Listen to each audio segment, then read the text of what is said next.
I'll be reporting about the KKK Kartilya ng Katipunan, including its leaders, members, and the codes of conduct that guided them. So the objectives: to familiarize oneself with the primary documents in different historical periods of the Philippines.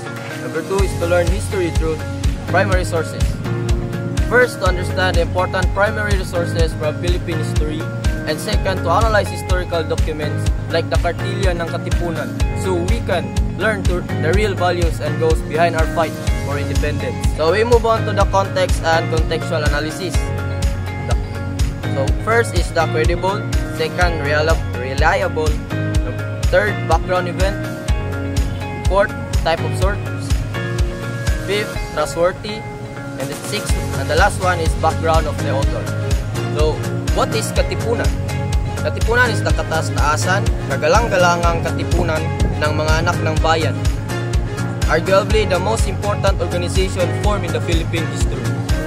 The Katipunan or kataas-taasang kagalang-galangang katipunan ng mga anak ng bayan was a secret revolution group formed to fight for the Philippines' independence against Spanish rules.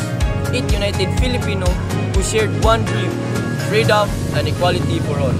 Move on, the KKK and Kartilya ng Katipunan. Kataas-taasan, kagalang-galangang katipunan ng mga anak ng bayan based on truth, arguably the most important organization formed in the Philippine history. It was only the Katipunan who envisioned a united Filipino nation that would revolt against the world. The aim of KKK: unite the Philippines to fight for Philippines' independence. Officers of KKK, the first Supreme Council of the Katipunan, was organized on August 1, 1892. It was composed of the following: first is President Supremo Deodato Arellano, second, Comptroller Intervenor Andres Bonifacio, Fiscal Ladislao Diwa, Secretary Teodora Plata, Treasurer Valente Diaz Katipunan. Deodato Arellano was the first president of Katipunan. 2 years later, another election was held with the following officers: Supremo Andres Bonifacio, Secretary of State Emilio Jacinto, Secretary of War Teodora Plata, Secretary of Justice Bricio Danio, Secretary of Interior Aguido del Rosario.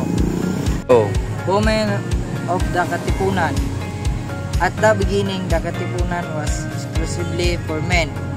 Women were later admitted to preserve place in the family because the view of Katipuneros first become jealous of the nightly absence of their husband and the reduce of their monthly earnings. At the start of Katipunan was only for men, but later women were admitted to serve peace and families because some viewers become suspicious or jealous of their husband's nightly absence of reduced earnings. Qualification for female members: first is wife of Katipunan, second, daughter of Katipunan, third is sister of Katipunan, fourth is any close relatives of Katipunan. The wife and daughter or sister of the Katipunero or any close female relative. These women also played important roles. They helped keep secrets, guards meeting place, and support the revolution in their own way. Emilio Jacinto. His popularity known in the Philippine history textbook as the brain of the Katipunan. While some contend he should be rightfully recognized as the brain of the revolution. Filipino, otak ng himagsikan, a title that is usually given to Apolinario Mabini. First, he was born on December 15, 1975 in Tondo, Manila. Second, he studied at College San Juan del Letran and the University of Santo Tomas. Third, he joined the Katipunan and At the age of 18, he became the youngest member of the fraternity.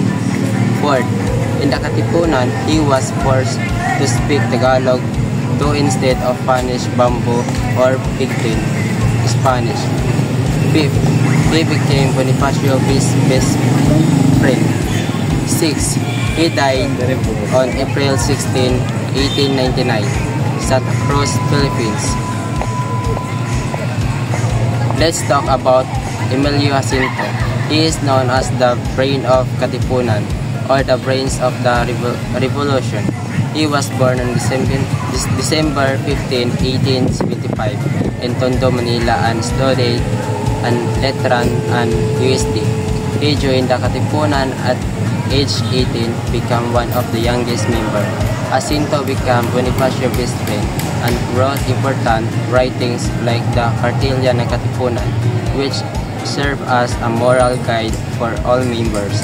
Sadly, he died on April 16, 1899 in Santa Cruz, Laguna. Let's proceed to the 14th Katipunan Code of Conduct. Number 1. The life that is not consecrated to a lofty and reasonable purpose is a tree without a shade, if not a poisonous weed. Number 2. To do good for personal gain and not for his own sake is not a virtue. Number 3. It is rational to be charitable and love one's fellow creatures and to adjust one's conduct, acts, and words to what is in itself reasonable. Number 4. Whether our skin in black or white, we are born equal. Superiority in knowledge, will, and beauty is to be understood, but not superiority, but nature. The honorable man's refer honor to personal gain. The scoundrel gains honor. Number 6. To the honorable man, his word is sacred. Number 7. Do not waste your time. Wealth can be recovered but not time lost. Number 8. Defend the oppressed and fight the oppressor before the law or in the field. Number 9. The prudent man is sparing in word and faithful in keeping secrets. Number 10.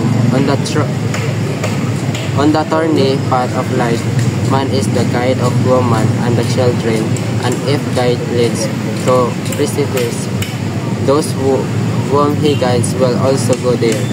Number 11. You must not look upon woman as a mere plaything, but as a faithful companion who will share with the penalties of life.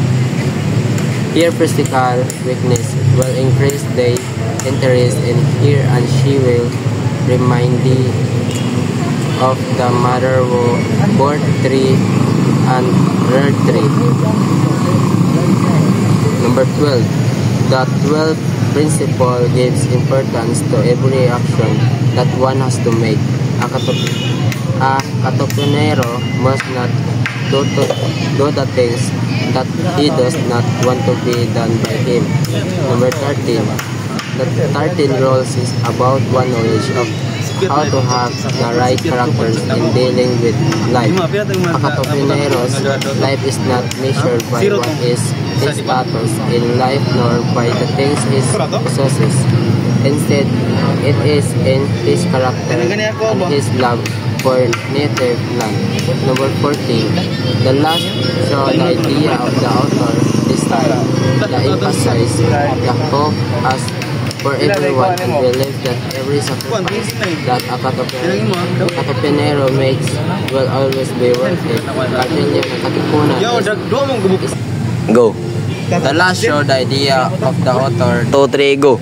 The last show the idea of the author. This time, it emphasizes the hope he has for everyone and believe that every sacrifice that a katipunero makes will always be worth it. Cartilla ng Katipunan is a set of principles that show the path of on how each and every one of us must lives by living to the fullest through good values.